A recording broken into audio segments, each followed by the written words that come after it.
राधा वल्लभ श्री हरिवंश श्री वृंदावन श्री वंचन श्री जी की अत्यंत कृपा से, श्री सद्गुरुदेव भगवान की अत्यंत कृपा से हम सभी परम पूज्य श्री राधा बाबा के पावन चरित्र का श्रवण पान कर रहे थे। हमने पिछले प्रसंग में श्रवण किया कि बाबा और श्री भाई जी महाराज ने पूरी तीर्थ यात्रा की, पूरा भारत का भ्रमण किया, जहाँ पे वे अलग अलग क्षेत्रों, अलग अलग तीर्थों गए, जहाँ पे उन्होंने वहाँ के तीर्थ के भगवानों के दर्शन किए, उसको हमने श्रवण किया। तो ये यात्रा बाबा ने, भाई जी महाराज ने इसलिए की थी जिससे लोग जो भारत के लोग हैं वो ये भी जाने कि तीर्थ यात्रा भी करनी चाहिए। ये भी हमारा एक शास्त्रों में दिया है और कई ग्रंथों में भी लिखा है कि मनुष्यों को, जो भी हैं, उन्हें तीर्थ यात्रा भी करनी चाहिए। अब जो प्रसंग है वो काष्ठ मौन का है। बाबा ने काष्ठ मौन कब लिया था, इस प्रसंग को श्रवण करेंगे। जिन दिनों बाबा ने भाई जी के कहने पर, भाई जी के संकेत पर प्रवचन देना बंद कर दिया था और साधारण मौन व्रत धारण कर लिया था, उन दिन बाबा श्री मंजुल लीला मंजरी भाव में से भावित थे और श्री प्रिया प्रीतम की रसमयी लीला के चिंतन में लीन रहते थे। और जो श्री मंजुल लीला भाव था वो विरह की प्रधानता में था। मौन व्रत ने और अधिक अनुकूल परिस्थिति का निर्माण भी कर दिया था। लीला चिंता की तल्लीनता में प्रगाढ़ता आने लग गई। बाबा अब श्री मंजू लीला भाव से लगभग 4 वर्ष तक बाबा जो थे वो मंजू लीला भाव में रहे। उसके बाद बाबा श्री मंजू श्यामा भाव में आ गए थे। उसमें वो श्री प्रिया प्रियतम दोनों को सुख प्रदान करने के लिए उनका ये भाव आया था, श्री मंजू श्यामा भाव। इसी क्रम में भगवान श्री कृष्णचंद्र जी ने भगवती श्री त्रिपुर सुंदरी जी की उपासना करने का भी बाबा को निर्देश दे दिया था, लेकिन बाबा श्री कृष्णचंद्र जी ने ये नहीं बताया था बाबा से कि किस प्रकार उपासना करनी है। फिर बाबा इस उपासना में लग गए और बाबा के मन में स्फूर्ति हुई कि किस प्रकार करना है, उनको प्रेरणा मिल गई। उपासना में लवनील बाबा को पूर्ण सफलता मिली और सन 1951 की अक्षय तीज के दिन भगवती श्री त्रिपुर सुंदरी जी ने दर्शन देकर उनको मंत्र भी प्रदान कर दिया। बाबा अब भाव सिंधु में गहरे से गहरे उतरते जा रहे थे। बाबा के जीवन में भाव सिंधु अधिकाधिक आने होने लग गया था। अब उनको लोगों की बातें सुहाती नहीं थी और अब जगत की स्मृति उन्हें चुभने लग गई थी। जगत की स्मृति की बात तो अलग रही, शरीर की भी स्मृति उन्हें विक्षेप करने लग गई। रस सिंधु में सतत निमग्न करना बाबा के लिए एक स्वाभाविक स्थिति हो गई थी। अब बाबा केवल चाहते थे कि केवल श्री प्रिया प्रीतम की आराधना हो और कुछ ना हो, ना जगत से बात हो, ना शरीर की सुधरा। बाबा को सब ऐसा लग रहा था कि विक्षेप उनकी साधना में हो रहा है, उनकी भक्ति में, साधना में विक्षेप हो रहा है। इसी रस का स्वादन करने के लिए कि किसी भी बात का उन्हें भान न रहे, तो उन्होंने सोचा और निर्णय ले लिया कि अब काष्ठ मौन ले लेना चाहिए। काष्ठ मौन व्रत का निर्णय लेने के पीछे भी एक ईश्वरीय योजना थी, भगवान की योजना थी, जिसने बहुत पहले प्रवचन दे की प्रवृत्ति से निवृत्ति दिलाकर वाणी का मौन व्रत ग्रहण करवा दिया और ऐसी परिस्थिति का निर्माण कर दिया कि अब काष्ठ मौन लेना हो। ऐसी परिस्थिति का अपने आप जन्म हो गया कि अब बाबा काष्ठ मौन लेंगे। बाबा ने काष्ठ मौन व्रत की जो निर्णय था उसकी सूचना भाई जी महाराज को सन 1955 के शुभारंभ से पहले ही दे दी थी। निर्णय की जानकारी होते हुए भी भाई जी इसका प्रसन्नचित्त से अनुमोदन किए। भाई जी को प्रसन्नता हुई कि बाबा काष्ठ मोल ले रहे हैं। और यहाँ पे प्रमाण की बात तो ये होती है कि इसके लिए बाबा ने भाई जी महाराज से कोई परामर्श नहीं लिया। इसका मतलब है कि ये ज़रूर भगवती इच्छा है और भगवती संकेत है कि बाबा मौन ले रहे हैं। यदि इसके पीछे भगवती संकेत नहीं होता तो ऐसा महत्वपूर्ण निर्णय लेने के पहले भाई जी महाराज से बाबा ज़रूर ज़रूर परामर्श लेते।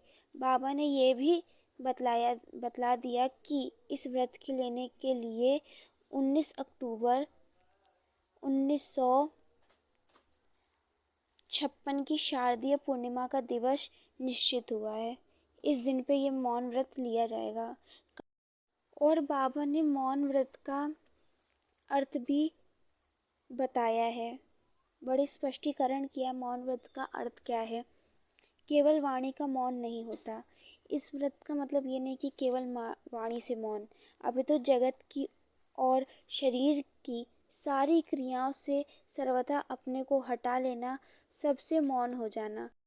बाबा कह रहे हैं कि मौन वो स्थिति है जहाँ पर हमें जगत का कोई भान ना हो, शरीर का कोई भान ना हो, मन में केवल मौन रहे, यानी कि केवल भगवान की बातें चले, भगवान नाम चले, यही मौन है। बाबा यही कहना चाह रहे हैं। तो सन 1956 के आरंभ में ही तीर्थ यात्रा ट्रेन चलने से 3 धाम की यात्रा भी काष्ठ मौन व्रत स्वीकार करने से पहले पूर्ण हो गई थी।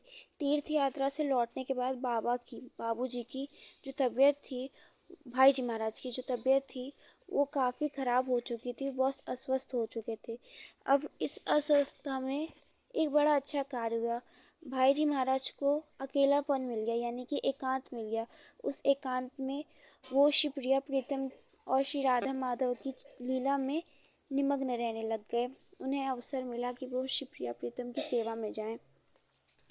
क्रमश बाबा के काष्ठ मौन की तिथि भी समीप आने लग गई थी। तो गीता वाटिका में जो स्वजन थे, जो बाबा भाई जी महाराज को जानते थे, उनकी भीड़ बढ़ने लग रही थी। देश के जो कोने कोने से लोग होते थे, जो भी भक्त होते थे, वो बाबा के दर्शन करने को आते थे, उनसे बात करने को आते थे, जिससे वे बाबा से बात कर लें, पता नहीं बाबा आगे बोले ना बोले, इसलिए वो बाबा के दर्शन करने आया करते थे और साधना से संबंधी कुछ निर्देश प्राप्त करते थे। इस प्रकार गीता वाटिका में बहुत भीड़ होने लग गई थी इन बीच। जो भी मिलने के लिए आया, बाबा ने उन सभी को, प्रत्येक व्यक्ति को कम से कम 15-20 मिनट का समय बातचीत करने को दिया। और सबको बाबा यही उपदेश देते कि साधनात्मक जीवन को अंगीकार करना चाहिए। यही प्रेरणा बाबा देते थे।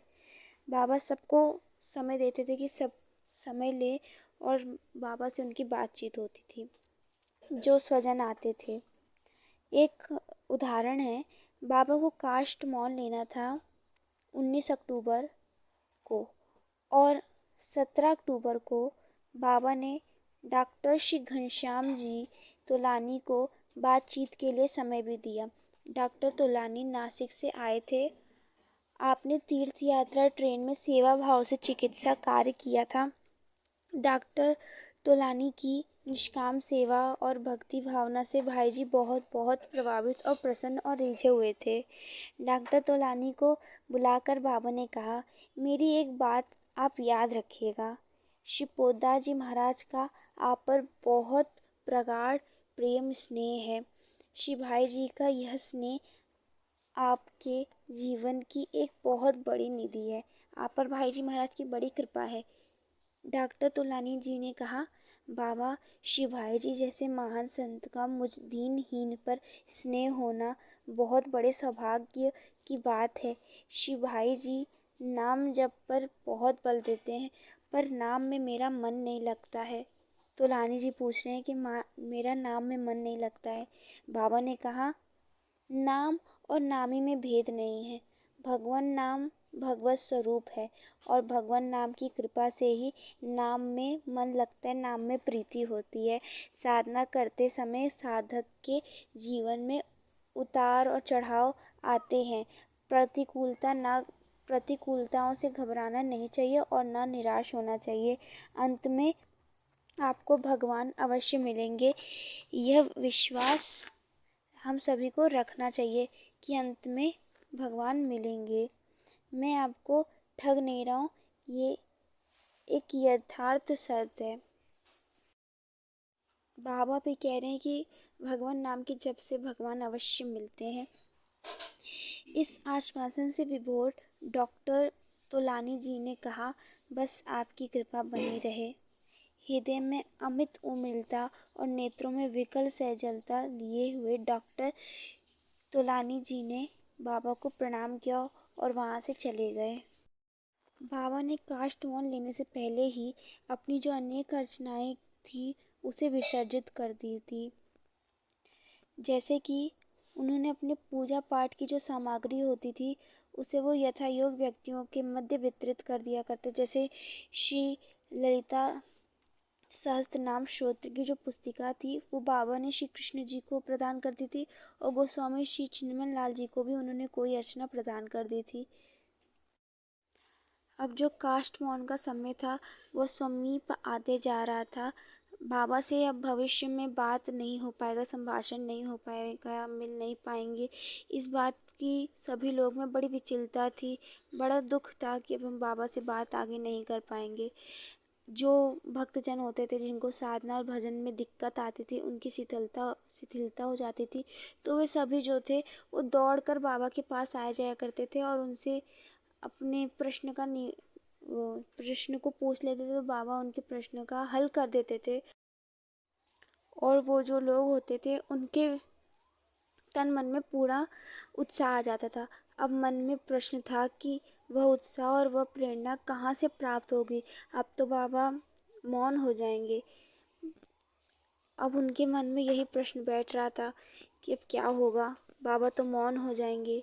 सब बड़े दुखी हो रहे थे और कुछ जन तो इस दुख में रो भी रहे थे कि अब क्या होगा, बाबा तो मौन हो जाएंगे, हम तो उनसे बात ही नहीं कर पाएंगे।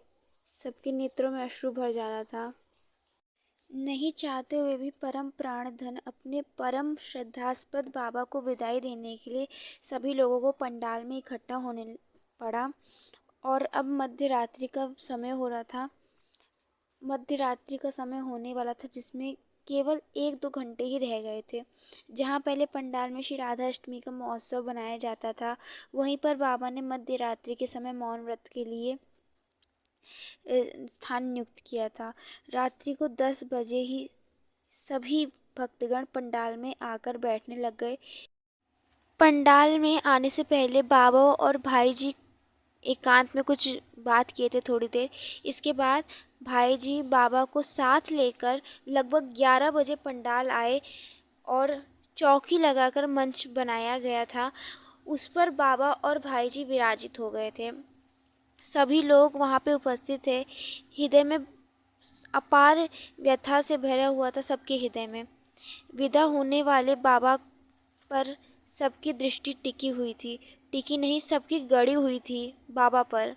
सभी सन्यासी वेश में विराजित बाबा को एकटक निहार रहे थे। जब विदाई होने वाली थी उससे पहले बाबा ने सभी जनों के सामने कुछ बात निवेदन की। बाबा लोगों से कहने लग गए, जीवन में कोई बिरला अभागा प्राणी ही मरते समय झूठ बोलता है। मेरा अनुभव है कि वह किसी विवशता के कारण या किसी दबाव के कारण ऐसा झूठ बोलता है। पर मैं मरने जा रहा हूँ। वन में घूमता बौरा चंपक पे नहीं बैठता, चंपा पर नहीं बैठता है। क्या उसमें सौंदर्य नहीं है? क्या उसमें रस नहीं है? चंपा खूब सुंदर है और भौरा रस का लोभी भी है, पर ईश्वर इच्छा बलवान है। मैं स्नेह की वंदना करता आया हूँ। काष्ठ मौन कोई बड़ी चीज़ नहीं है, यह सन्यासियों का आचार है और हर सन्यासी को ये करना चाहिए। सन्यास की मुझ में कोई भी वस्तु नहीं है। मन में लगा कि शेष समय ऐसा ही उपयोग होना चाहिए। ये यतियों का आचार है। काष्ठ मौन गंगा तट पर ही धारण करना का नियम है। उत्तम वस्तु तो यह है कि शरीरपात के लिए चल पड़े गंगा के किनारे स्रोत पर और गंगा के प्रवाह जल को पिए। अगर पेट में भूख लगे तो कोई किसी के सामने हाथ फैला दे, और अगर कुछ खाने को कोई दे दे तो खा ले, अगर नहीं है तो उसे गिरा दे। मेरा काशमौन अधूरा है, क्योंकि मेरी सुख सुविधा सारी व्यवस्था भाई जी कर रहे हैं। भिक्षा यहाँ से ले रहा हूँ। भाई जी का मेरे प्रति इतना प्रेम आदर है कि मुझे कुछ करना ही नहीं पड़ता है। उसका मैं गहराई के साथ निरंतर अनुभव करता आ रहा हूँ। मैं भाई जी से मिलने गया। जाते ही भाई जी की आंखों से आंसू की धारा बह रही थी। भाई जी के संबंध में अधिक नहीं कहूँगा, वे इसी स्थान पर हम सभी के सामने विराजित हैं। ये सब बाबा के वचन हैं जब वो काष्ठ मौन ले रहे थे। बाबा कह रहे हैं कि शिपोदा जी महाराज, यदि गुलाब का पौधा है तो मैं उस गुलाब के पौधे का एक शाखा पर उगने वाला एक गुलाब हूँ। जो गुलाब का पेड़ होता है, जो गुलाब का पौधा होता है, उसमें कांटे होते हैं, परंतु ये जो पौधा है ये कांटों से रहित है, इसमें कांटे नहीं हैं। और मेरे जैसे इस पे कई सुंदर सुंदर फूल उगे हैं। ऐसी इस पौधे में क्षमता है, यानी भाई जी में ऐसी क्षमता है। काष्ठ मौन में न किसी की ओर नज़र उठाकर देखना है, न कुछ बोलना है, न कुछ पढ़ना है, और न किसी की ओर संकेत करना या लिखना है। पर काष्ठ मौन का अर्थ ये भी है, राधे श्याम भगत जी मेरी सेवा करते हैं। वह कुएं पर पानी भर रहा हो, पैर फिसल गया हो और वह कुएं में गिर पड़ा हो, तो उस समय मैं मौन नहीं रहूँगा। जोर से चिल्लाऊंगा कि राधे श्याम कुएं में गिर पड़ा है, और साथ ही साथ उसको बचाने के लिए कुएं में कूद पड़ूंगा। यदि उसके प्राण बच गए तो ठीक है, नहीं तो मेरा और उसका दोनों का जीवन भगवान के चरणों में समर्पित हो जाएगा। आगे चलकर मेरी मानसिक अवस्था क्या होगी ये तो मुझे नहीं पता। बोलने का प्रश्न भाई जी के साथ ही हो सकता है। 18 महीने से पहले ही ये बात तय हो गया था कि आश्विन पूर्णिमा को ये मौन लिया जाएगा। भाई जी इतने बड़े संत, इनको संत ही मैं मानता हूँ।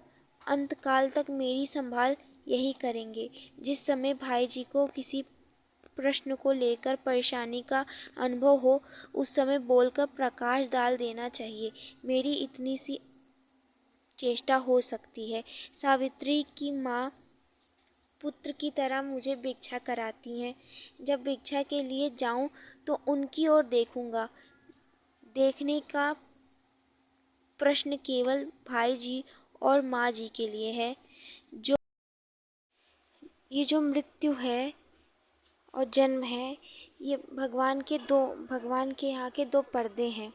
जब भाई जी महाराज का शरीरांत हो रहा होगा तो मैं वहाँ पे ज़रूर जाऊँगा, क्योंकि भक्त का हृदय जो होता है वो करुणा से भरा होता है। विश्वासतीत भगवान की उपासना कीजिए। बाबा कह रहे हैं, मेरी जो श्यामा जी है बड़ी विलक्षण है, बड़ी कृपामयी हैं। अब आप लोग जो हमें प्यार दे रहे हैं वो राधा किशोरी ही इतने रूपों में झांकी दे रही हैं। अपनी जान में भगवान को एक क्षण भी भूलिए मत। भगवान थे, हैं और रहेंगे। देखने के लिए शुद्ध आंखें चाहिए। हे राधा किशोरी, हे कृष्ण, आशीर्वाद चाहता हूँ। बस राधा कृष्ण को ही निरंतर देखता रहूं। अंजन के समान वे दोनों नयन में विराजित रहें, यानी कि काजल के समान वो मेरे दोनों नेत्रों में विराजित रहें। बाबा के बोल चुकने के बाद भाई जी ने बोलना आरंभ किया। भाई जी ने कहा, स्वामी जी का काष्ठ मौन होने जा रहा है। इसके साथ जिनका बाह्य संबंध था वह लोक में टूट रहा है। इसका मुझको भी दुख हुआ है, पर परमार्थ संबंध तो अटूट है। मैं इनका यति रूप इतना ऊंचा देखना चाहता हूँ कि वह औरों के लिए इस समय जगत में आदर्श बन पाए। भाई जी महाराज कह रहे हैं इनका जीवन राधा रानीमय हो, इनके जीवन की धारा संसार के विशुद्ध प्रेम सुधा रस से भरी हो। भविष्य के बाद का पता तो नहीं है, पर यदि इनमें दिव्य उन्माद आए तो श्री चैतन्य महाप्रभु के अंतिम जीवन में देखी गई थी उनकी गंभीर लीला में, तो मैं उसका हृदय से स्वागत करता हूँ। भाई जी ने इतना बोला। इतना बोल होने के बाद भी घड़ी की जो गति थी वो 12 बज गए और बाबा ने तत्काल कहा मैं यही मौन लेता हूँ। इतना कहकर बाबा ने मंच पर खड़े होकर बाबा ने 2 या 3 बार राधा राधा राधा कहा और फिर तुरंत ही नितांत अंतर्मुख हो गए और एकदम मौन हो गए। भाई जी ने सबको सूचना दी कि अब बाबा का मौन हो गया है। जो ही भाई जी ने सूचना दी उसी समय कई व्यक्तियों का रुदन तो अपने आप आने लग गया और सब विलख विलख के रोने लग गए। कुछ को यह रंज मात्र भी अभिष्ट नहीं था कि मन का मर्म नेत्र व्यक्त कर दें, परंतु वे अपने नेत्रों से अश्रु निकालना नहीं चाह रहे थे, लेकिन अपने आप नेत्र जो थे वो अश्रु फेंक रहे थे और कुछ जन तो अपनी धोती से तो कुछ साड़ियों से अपने नेत्रों के अश्रु को पोंछ रहे थे। किसी को वहाँ पे मीराबाई जी की पंक्ति याद आ गई, जो मैं ऐसो जानती प्रीति करे दुख होए, नगर ढिंडोरा पीटती प्रीति करो जनि कोय। सारे पंडाल में एक अति गंभीर सन्नाटा छा गया और हर मतलब पूरा जो गीता वाटिका था वो एकदम शांत दिख रहा था। विजड़ित अधर विरमी मति और विचलित हृदय से सभी ने अपने विगलित नेत्रों द्वारा देखा कि बाबूजी ने बाबा को बड़े धीरे से मंच पर से नीचे उतारा और भाई जी बाबा के गले में वार डालकर चलने लग गए। चलते समय बाबा के शरीर से उनकी गौरिक चादर भूमि पर गिर पड़ी। बाबा ने अपने शरीर से उसी समय इतने अतीत हो गए कि उन्हें ये भी नहीं पता चला कि कब उनके शरीर पर से जो चादर थी गौरिक रंग की वो कब गिर गई। इसका भान भी उनको नहीं पता चला। जिस भक्त ने वह चादर उठा ली होगी उसने उस चादर को अपने पूजा गृह में पधरा दिया होगा और उसकी पूजा की होगी। यह चादर तो उसके लिए जीवन की एक निधि हो गई होगी। भाई जी बाबा को कुटिया तक पहुँचाए और निजी परिकर श्री राधे श्याम भगत और श्री राम स्नेही को कुछ आवश्यक निर्देश देकर अपने कमरे में चले आए।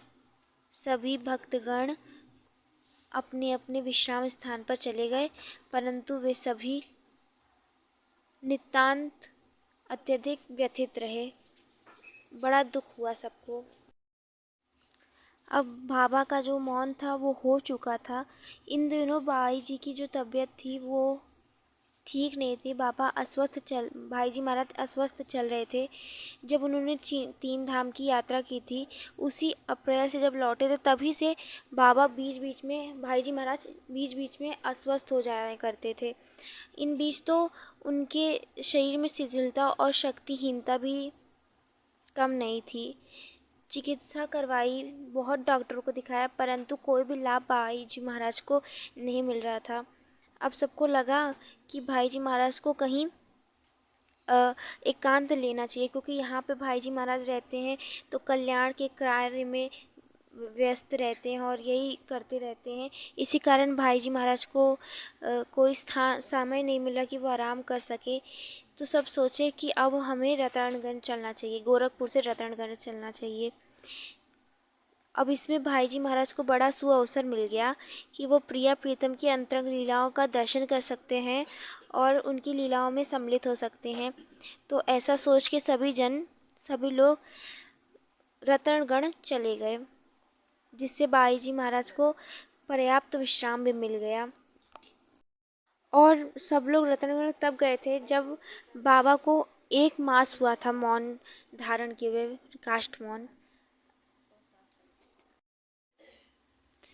भाई जी महाराज ने अपने अनेक पत्रों से बाबा की स्थिति को भी बताया। जैसे भाई जी महाराज ने एक पत्र में बताया है, बाबा का कष्ट मौन व्रत ठीक चल रहा है। किसी से बोलना, इशारा करना और देखना भी बंद हो गया है। वे किसी की ओर देखते भी नहीं है। बाबा जहाँ रहते हैं वहाँ कोई भी नहीं आता है न जाता है। शाम के समय भिक्षा करते हैं, भिक्षा के समय भी चुपचाप रहते हुए कभी कुछ संकेत करते ही नहीं हैं और उनकी सुविधा अथवा असुविधा कुछ भी पता नहीं चलती है। किसी दिन भिक्षा में बहुत कम खाते हैं तो ऐसा अनुमान होता है कि बाबा का जो स्वास्थ्य है वो ठीक नहीं है। वैसे वे बहुत प्रसन्न और शांत रहते हैं। किसी से मानो कोई मोह ही नहीं है, कोई संबंध ही नहीं है, कोई आवश्यकता नहीं है, किसी बात की कोई चिंता भी नहीं है। भाई जी महाराज ने एक जगह लिखा है बाबा की भाव स्थिति, बाबा आजकल बाह्य जगत से और भी उपराम होने लग गए हैं। कई बार भिक्षा या स्नान समय पर नहीं हो पाता है। ध्यानस्थ बैठे रह जाते हैं, जाकर जगाया जाता है तब वे बाबा उठते हैं। उनकी उपराम वृत्ति दिनों दिन बढ़ रही है। ज्ञान कम हो रहा है। घंटों घंटों बिना नहाए पिए खाए बैठे रहते हैं। उनको उठाया जाता है तब बाबा उठते हैं। इस प्रकार बाबा की स्थिति हो गई है कि वो एकदम अंतर्मुख हो गए हैं। ये उनकी स्थिति हो गई है। तो ऐसे अभी यहीं पे विश्राम देते हैं। श्री जी की ऐसी अत्यंत करुणा दृष्टि हम सभी पर बरसे, सद्गुरुदेव भगवान की अत्यंत कृपा ऐसे हम सभी पर बरसे। तब तक के लिए आप सभी को राधा वल्लभ श्री हरिवंश।